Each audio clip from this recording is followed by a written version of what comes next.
বার্সেলোনার লা Masia academy মানেই ভবিষ্যতের ফুটবল তারকা তৈরি হওয়ার কারখানা। এখান থেকে উঠে এসেছে বিশ্ব ফুটবলের অনেক কিংবদন্তি ফুটবলার। আছে হালের মেসি, ইনিয়েস্তা, জাভি, আর এখন এই ধারার নতুন নাম লামিন ইয়ামাল। বয়স মাত্র 18, অথচ মাঠে উপস্থিতি, গতি আর দক্ষতায় তিনি যেন অনেক পরিণত। জাভি হার্নান্দেজ কোচ হয়ে আসার পরই বার্সার মূল দলে সুযোগ পান ইয়ামাল। বয়সভিত্তিক দলে ট্রেবল জয় করায় তরুণ, যখন সিনিয়র দলে এলেন তখন থেকেই শুরু তার আলো ছড়ানোর যাত্রা। মাত্র 18 বছর বয়সেই ব্যালন ডিওরের দৌড়ে ছিলেন ইয়ামাল। শেষ পর্যন্ত পিএসজির হয়ে চ্যাম্পিয়ন্স লিগ জেতা ডেম্বেলে জিতে নেন সে পুরস্কার। কিন্তু তবু ইয়ামাল ফুটবল দুনিয়ার আলোচনার কেন্দ্রবিন্দু। মাঠে তার প্রতিটি টাচ, প্রতিটি দৌড় যেন ভবিষ্যতের এক ফুটবল মহাতারকা হওয়ার ইঙ্গিত দেয়। কিন্তু মাঠের বাইরে এক মন্তব্যই এখন যেন উল্টো স্রোতে ভাসছেন এই তরুণ প্রতিভা।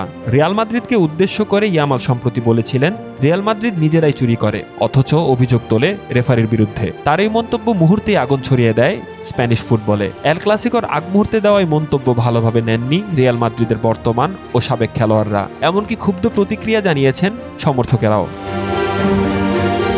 26 অক্টোবর সান্তিয়াগো বার্নাবুতে 2-1 গোলে বার্সেলোনাকে হারিয়ে যেন মাঠেই জবাব দিয়েছিল রিয়াল মাদ্রিদ। তবে এখানে থামেননি রিয়ালের সাবেক তারকা ফরওয়ার্ড ইভান জামোরানো।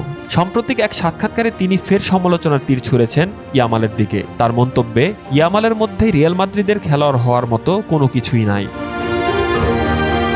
জামোরানোর এই মন্তব্য ঘিরে স্প্যানিশ ফুটবলে শুরু হয়েছে নতুন বিতর্ক, এক বিশেষ ফুটবল দর্শনও। তিনি বলেন যে রিয়াল মাদ্রিদ এমন একটি দল যাদের রয়েছে নিজস্ব আভিজাত্য ও সংস্কৃতি। তার মতে যারা সাদা জার্সি পরে মাঠে নামে তাদের সংযমী ও মর্যাদাবান হতে হয়। উদাহরণ টেনে তিনি আরও বলেন, তিনি কখনো শোনেননি লিওনেল মেসিকে বলতে রিয়াল মাদ্রিদ চুরি করে। তবে সমালোচনার পাশাপাশি পরামর্শও দিয়েছেন জামোরানো। তিনি বলেছেন, ইয়ামালের প্রতিভা নিয়ে কোনো সন্দেহ নেই, কিন্তু তাকে সঠিকভাবে নির্দেশনা দিতে হবে এবং ঠিকভাবে গাইড করতে হবে। তার মতে সেটাই একদিন ইয়ামালকে কিংবদন্তি করে তুলতে পারে। ইয়ামালের সময়টা কিন্তু সহজ নয়। পুরনো কুচকির চোট এখনও পুরোপুরি সারেনি। মাঠের বাইরে গায়িকা নিকি নিকোলের সঙ্গে সম্পর্ক ভাঙার পর থেকে ব্যক্তিগত জীবনেও ঝড় চলছে। একদিকে রিয়াল সমর্থকদের তোপ, অন্যদিকে নিজের ফর্ম ধরে রাখার লড়াই।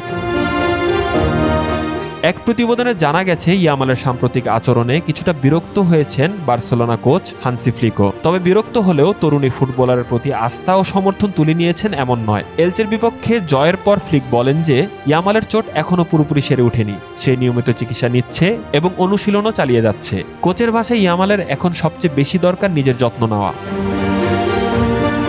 এল ক্লাসিকোর ম্যাচের পর এলচে ও চ্যাম্পিয়ন্স লিগে ক্লাব ব্রুজের বিপক্ষে 2 ম্যাচেই একটি করে গোল করে ভালো মতোই ফেরার বার্তা দিচ্ছেন ইয়ামাল।